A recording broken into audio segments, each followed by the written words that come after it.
বিধি।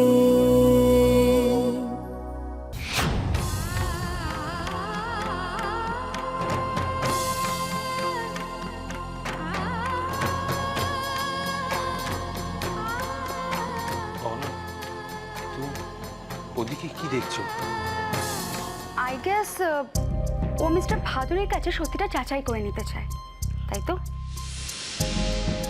তোমার বিশ্বাস হচ্ছে না আমার কথায়? মানে মিস্টার ভাদুরী বললে তুমি বিশ্বাস করবে? বেশ, তাই তাই হবে। মিস্টার ভাদুরী, আপনি আর কনফিউশন ক্রিয়েট করবেন না। আপনি প্লিজ বলুন না, আপনি তো আমাকে কথা দিয়েছেন, তাই না?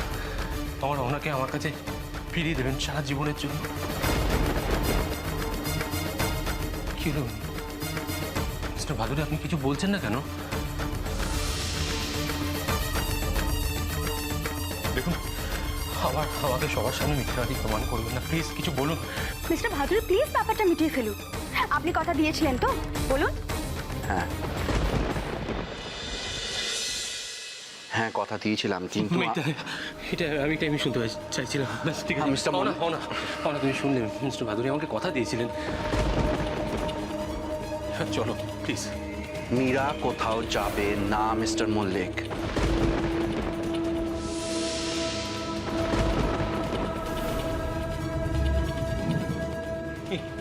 এটা আপনি কি বলছেন? এটা তো দ্বিচারিতা। না না, এই কাজটা আপনি করতে পারেন না, প্লিজ। আপনি কি বলছেন এটা? আই গেস তুই কিছু বুঝতে পারছিস না, তাই না? বেশ, আমি তোকে সবটা বোঝাচ্ছি। দেখ, অর্জুন চায় যে তুই মল্লিক বাড়িতে আবার ফিরে আয়,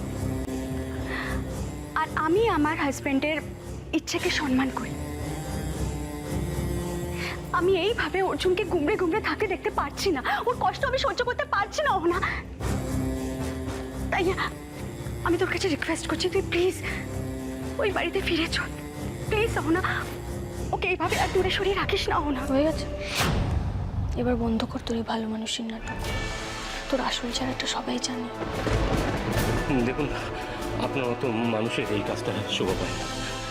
প্লিজ আপনি এই কাজটা করবেন আমার সঙ্গে। ওই খালি হাতে যাবো না। না শোনো না, তুমি প্লিজ চলো। প্লিজ চলো, প্লিজ। আমি বুঝতে পারছি না যে আপনারা বারবার এভাবে কি করে নিজেদের সীমা অতিক্রম করছেন।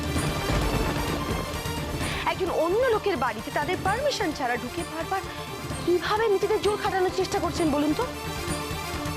মা, তোমরাই বা কেন বুঝতে পারছো না? তখন থেকে ওকে মীরা মীরা বলে আটকে যাচ্ছ। মা, ট্রাই টু আন্ডারস্ট্যান্ড, ও মীরা নয়, ও অহনা।